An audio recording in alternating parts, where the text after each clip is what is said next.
Hey guys, मैं हूं आपके साथ सचिन मेवाड़ और हम पढ़ रहे हैं history of Rajasthan. History of Rajasthan में जो हमारा लेक्चर चल रहा है, जो हमारा टॉपिक चल रहा है, वो चल रहा है कुंभलगढ़ दुर्ग। तो हम कुंभलगढ़ दुर्ग के बारे में आज अध्ययन करेंगे। इससे पहले हम एक एक करके प्रत्येक दुर्ग के बारे में विस्तृत चर्चा कर चुके हैं, जिनमें चित्तौड़गढ़, जिनमें जैसलमेर, जिनमें मेहरानगढ़, जिनमें रणथंभौर के दुर्ग शामिल हैं। तो आज हम राजसमंद में स्थित इस कुंभलगढ़ दुर्ग के बारे में अध्ययन करेंगे। इस कुंभलगढ़ दुर्ग से जुड़े हुए जितने भी फैक्ट हैं, उन फैक्ट के बारे में चर्चा करेंगे और जो आपके एग्जाम के पॉइंट ऑफ व्यू से काफ़ी ज़्यादा महत्वपूर्ण हैं। तो चलिए स्टार्ट करते हैं कुंभलगढ़ दुर्ग के बारे में। कुंभलगढ़ दुर्ग की क्या क्या विशेषताएं हैं, कब कब इस पर आक्रमण हुआ, किसके द्वारा इसको जीता गया और क्या क्या महत्वपूर्ण चीज़ें इसमें घटित हुई। तो डालिए कुंभलगढ़ दुर्ग।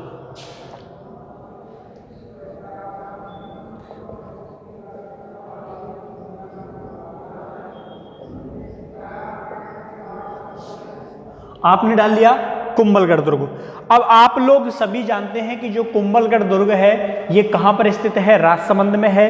राजसमंद में एक गांव पड़ता है सादड़ी गांव, ठीक है, सादड़ी गांव। इस सादड़ी गांव के पास पहाड़ी पर ये कुंभलगढ़ दुर्ग जो है वो निर्मित है। तो नोट डाउन कीजिएगा, यह दुर्ग राजसमंद के सादड़ी गांव के समीप, राजसमंद के सादड़ी गांव के समीप, ठीक है, सादड़ी गांव के समीप स्थित है। तो ये गांव का नाम कई बार पूछ लिया जाता है कि किस गांव के समीप है, क्योंकि सबको मालूम है कि राजसमंद में है, लेकिन एग्जामिनर को भी तो क्वेश्चन ऐसा पूछना है जिसमें कुछ ना कुछ परेशानी हो बच्चे को।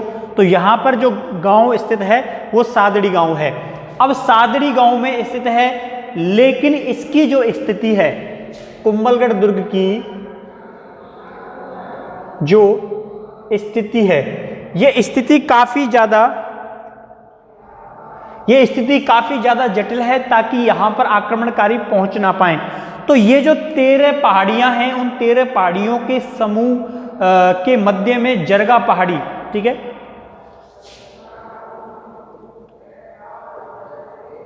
13 पहाड़ियों के मध्य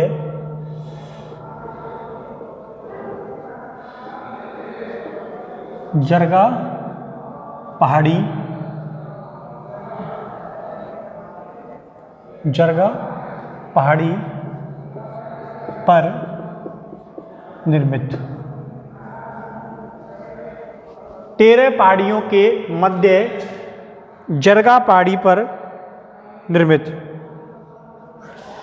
अब इसकी स्थिति काफी ज्यादा जटिल है। 13 पहाड़ियों के मध्य में जरगा पहाड़ी है, उस जरगा पहाड़ी पर निर्मित है, इसलिए यहां पर पहुंचना काफी ज्यादा आक्रमणकारियों के लिए कठिन होता था।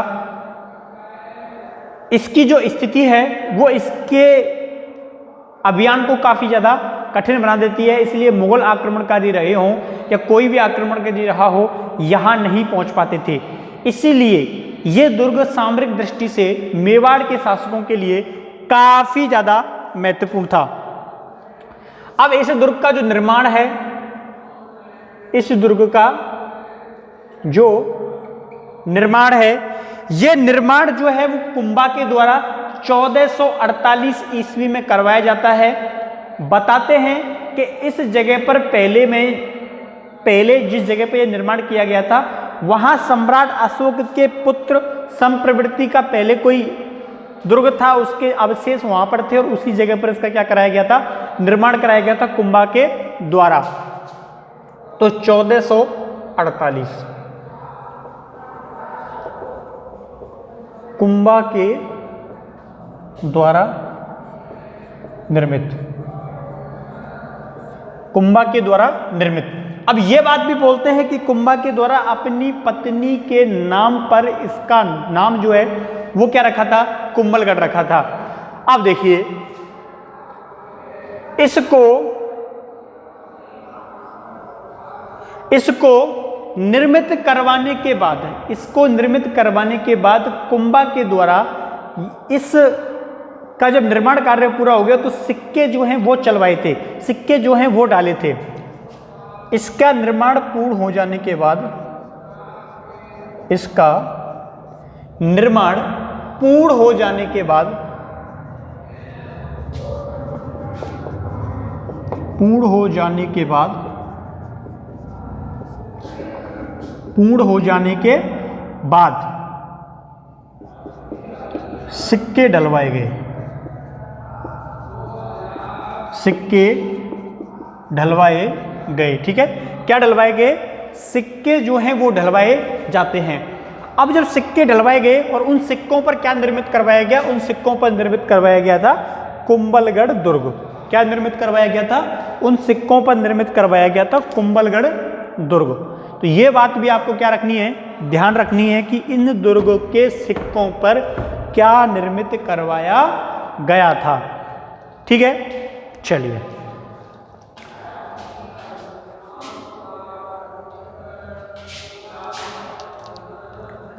आगे देखिए, इसके सिक्के डलवाए जाते हैं। मैंने आपको बता दिया कि इसका जो नाम है इन्होंने अपनी पत्नी का नाम था कुंभल देवी, तो कुंभल देवी के नाम पर इस दुर्ग का क्या किया जाता है? नामांकन किया जाता है। इसकी स्थिति क्या है? काफी ज्यादा जटिल है और इसकी स्थिति के कारण ही एक बार ही विजित करवाया हो पाया था। ये एक बार ही विजित हो पाया था। कब हो पाया था? 1578 में इसको विजित किया गया था। किसके द्वारा किया गया था? अकबर के द्वारा एक सेनापति भेजा गया था और उस सेनापति का नाम था शाहबाज खां। तो 1578 में शाहबाज खां के द्वारा विजित, केवल एकमात्र एक बार ही हुआ था, एकमात्र। तो केवल एक बार ही इसको विजित किया गया था 1578 में शाहबाज खां के द्वारा। इसके अलावा इसको किसी भी अभियान के दौरान या किसी भी शासक के द्वारा विजित नहीं किया गया था। ठीक है, चलिए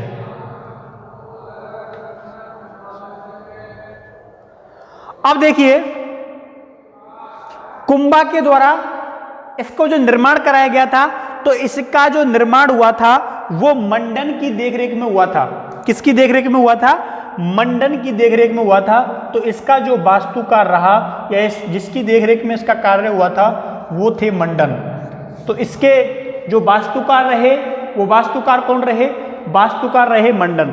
अब मंडन के द्वारा या मंडन की देखरेख में इसका निर्माण किया गया। अब इसकी जो स्थिति थी वो कुंभा के लिए काफी ज्यादा महत्वपूर्ण थी, इसलिए कुंभा यहीं से इस दुर्ग से पूरे मेवाड़ के शासन का संचालन करते थे।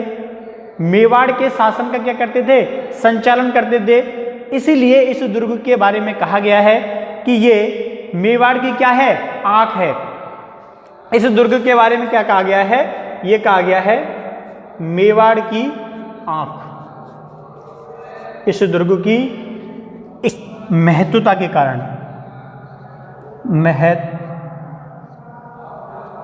महत्वता के कारण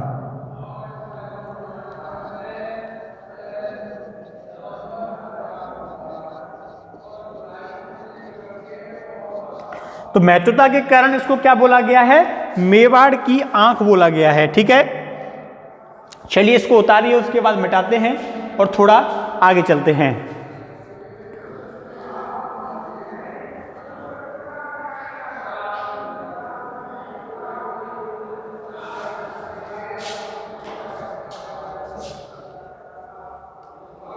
तो यह दुर्ग कहाँ है? राजसमंद में सादड़ी गांव पर के समीप स्थित है।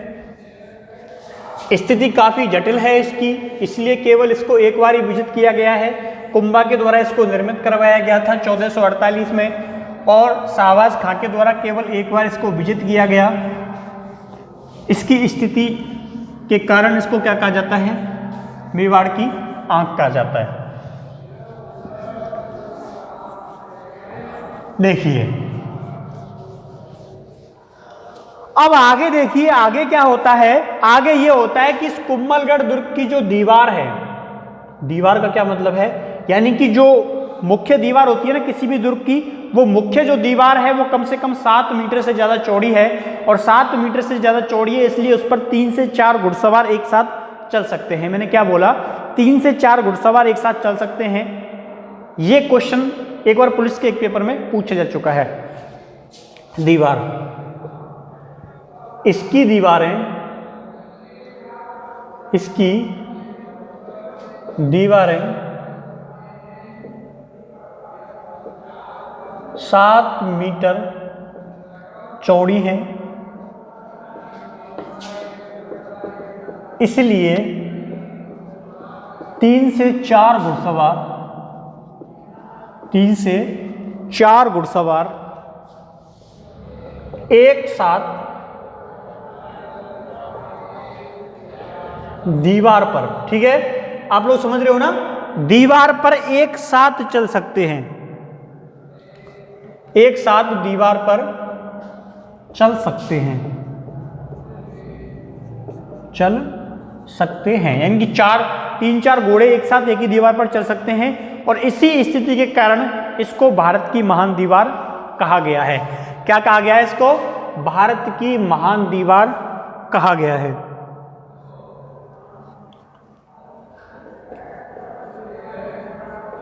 इसीलिए इसे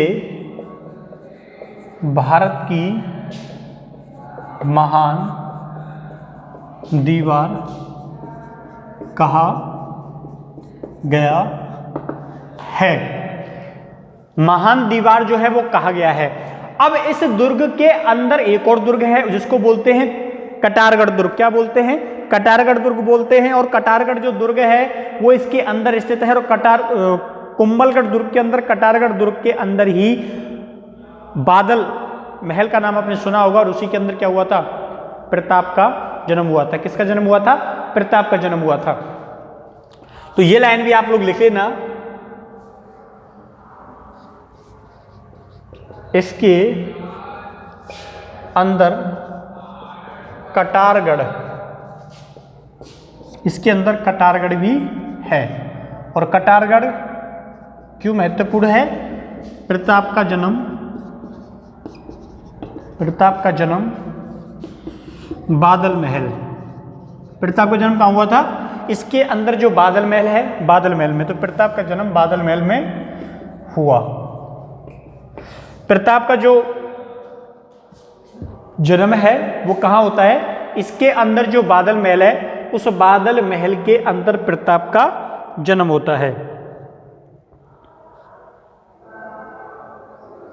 देखिए, इस दुर्ग के बारे में इतिहासकार रहे हैं हमारे अबुल फजल। अबुल फजल के द्वारा एक पंक्ति बोली गई है। वो पंक्ति क्या बोली गई है? वो पंक्ति ये बोली गई है कि ये दुर्ग जिस ऊंचाई पर स्थित है, उस ऊंचाई पर स्थित होने के कारण, उस ऊंचाई पर स्थित होने के कारण कोई भी व्यक्ति जब ऊपर की ओर देखता है तो उसकी जो पगड़ी है वो क्या गिर जाती है? पीछे की ओर गिर जाती है। इसे देखने पर व्यक्ति की या फिर देखने वाले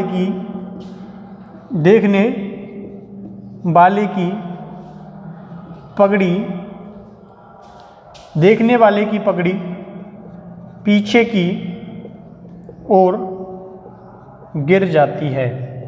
तो ये लाइन भी नोट डाउन करनी है आप लोगों को कि अबुल फजल ने इसके बारे में कहा है कि जो व्यक्ति इसको देखता है, उस देखने वाले व्यक्ति की जो पगड़ी होती है, यानी कि जो टोपी होती है, समझ गए ना, टोपी या पगड़ी पीछे की ओर गिर जाती है। इसकी ऊंचाई जो है वो इतनी ज्यादा है, उस पहाड़ी के इतने ऊपर इसको क्या किया गया है? निर्मित किया गया है। अब देखो, यहीं पर क्या हुआ था? ऊदा के द्वारा, किसके द्वारा? ऊदा के द्वारा कुंभा की हत्या की गई थी।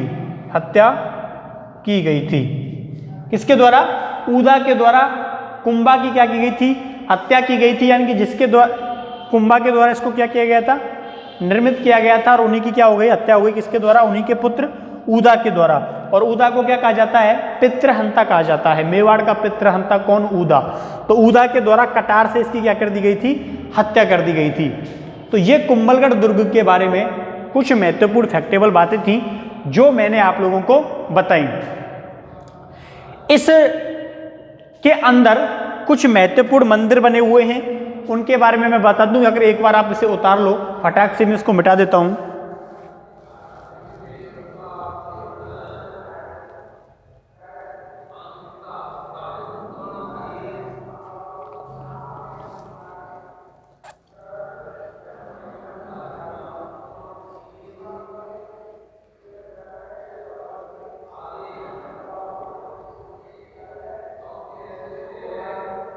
चलिए,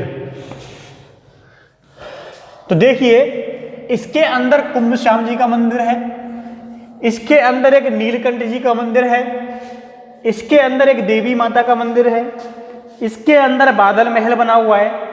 तो कुछ ऐसी महत्वपूर्ण चीजें भी इसके अंदर क्या हैं? निर्मित हैं।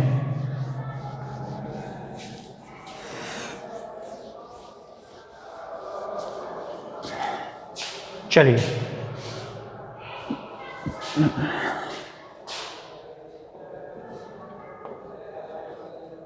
इसके अंदर कुंभ श्याम मंदिर,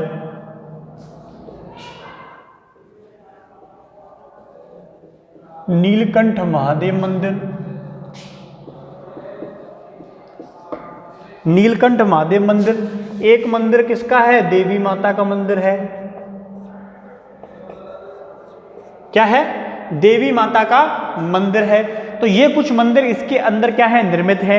इसके अलावा इसके अंदर कटारगढ़ दुर्ग के अंदर बादल महल भी क्या हुआ है? बना हुआ है, जो मैंने आपको बता दिया है। इस बादल महल में किसका जन्म हुआ था? प्रताप का जन्म हुआ था। कब हुआ था? 1540 में हुआ था। तो ये सारी बातें आपको क्या रखनी है? ध्यान रखनी है। तो ये था कुंभलगढ़ दुर्ग, और कुंभलगढ़ दुर्ग से महत्वपूर्ण कुछ फैक्टेबल क्वेश्चन। तो उम्मीद है इस कुंभलगढ़ दुर्ग को आपने बड़े अच्छे से समझा होगा। तो अगर कुंभलगढ़ दुर्ग से संबंधित आपको कोई बात पूछनी है तो कमेंट सेक्शन करके पूछ सकते हैं। आपकी कोई प्रतिक्रिया हो तो आप लोग मुझे बता सकते हैं। तो मिलते हैं कल यानी कि नेक्स्ट वीडियो में नए लेक्चर के साथ। तब तक के लिए थैंक यू, धन्यवाद, बाय बाय।